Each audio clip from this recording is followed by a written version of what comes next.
I always thought I'd marry someone like my father, steady, kind, reliable in the ways that mattered.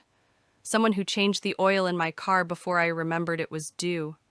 Someone who brought home flowers not because he messed up, but because he saw my favorite ones in the store and thought of me.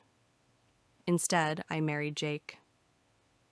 Jake was the opposite of everything I'd told myself I needed.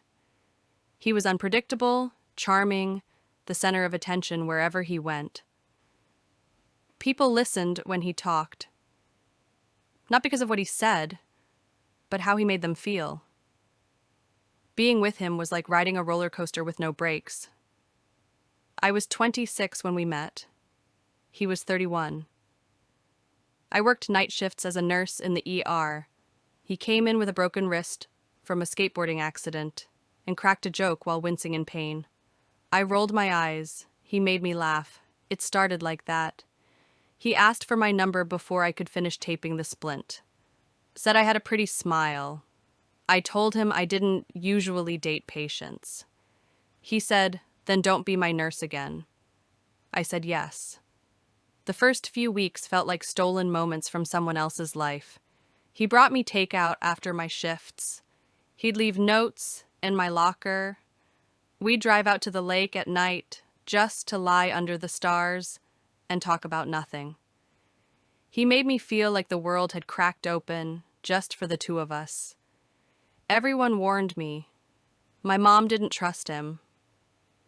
My best friend Lauren said, "He's fun, but can you see him being a dad?" Even my supervisor at work raised an eyebrow when I mentioned his name. But I was in love. Deep, breathless, run off a cliff kind of love. We moved in together after 5 months. It was too fast, I know that now. He didn't fold his laundry, didn't pay his half of the bills on time. He forgot plans, missed dinners. But then he'd show up with flowers or wrap his arms around me from behind and say, "God, I don't deserve you." And I believed it. I thought that was love. We got married the next summer. Backyard wedding, string lights, cheap champagne. He forgot to write vows and winged it with a speech about how I made him feel seen. I cried. Everyone clapped.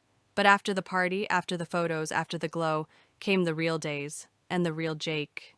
He lost 2 jobs in the first year, said he couldn't breathe in a cubicle, spent hours on side projects that went nowhere, stayed out late, drank more than he said he would, always had an excuse, and I picked up the slack, picked up the dishes, picked up the pieces. I wanted a family. He wanted freedom. He called me boring. I called him selfish. We fought, a lot. And every fight ended the same, with him storming out and me waiting by the window. One night, our 3rd anniversary, I cooked dinner, bought wine, wore the dress he once said made me look like magic. He didn't show up. No call, no text. He came back at 3 a.m. drunk, shirt wrinkled, smelling like a bar and something floral I didn't wear. He stumbled into bed and mumbled something about being confused. I cried in the bathroom with the faucet running so he wouldn't hear me. The next morning he was gone, just a note on the counter. Heading up to Greg's cabin. Don't know when I'll be back. Need space. I sat at the table and stared at those words like they could explain everything. Then I stood up, packed a bag, drove to Lauren's. And for the first time in months, I didn't check my phone. He called on the 4th day. I didn't answer. He came back on the 5th. No apology, just silence, like nothing had happened. I let him back in. Because it's hard to throw away the story you've been writing in your head since the day you met someone. But things didn't get better. They got quieter. He started locking his phone, smiling at texts he wouldn't let me see, saying he had projects to finish at night. And then I found them. A girl named Brittany. Her name saved as B. Photos, voice notes, hotel receipts. I didn't scream. I didn't confront him. I printed every message, laid them on the bed, packed his stuff, put it by the door, changed the locks. When he came home, he tried to kiss me. I stepped back. He saw the papers, the suitcase, the door.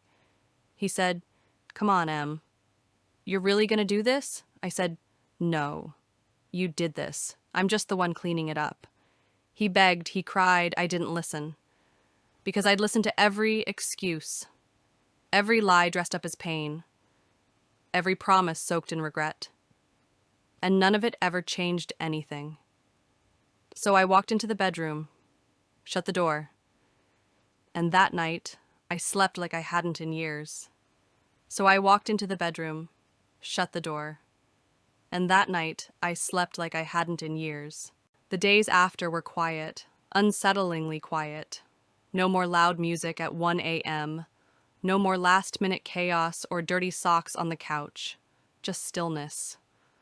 And strangely, I missed the noise. Grief doesn't come like a storm. It comes like fog. You don't even realize you're surrounded until you try to breathe. Lauren came over that weekend. She brought takeout and wine and sat with me on the floor while I went through everything Jake had left behind. A hoodie, a copy of On the Road he never finished, a Polaroid of us laughing by the lake. I stared at it for a long time. "I don't know who I was in this picture," I said. Lauren just squeezed my hand. "You were someone who loved. That's not a bad thing." I cried again that night, not because I wanted him back, but because I finally accepted he wasn't coming. The healing didn't happen overnight. I started journaling, running in the mornings, volunteering at the weekend clinic. Small things that gave me my name back. My mom said I looked lighter. My coworkers said I smiled more.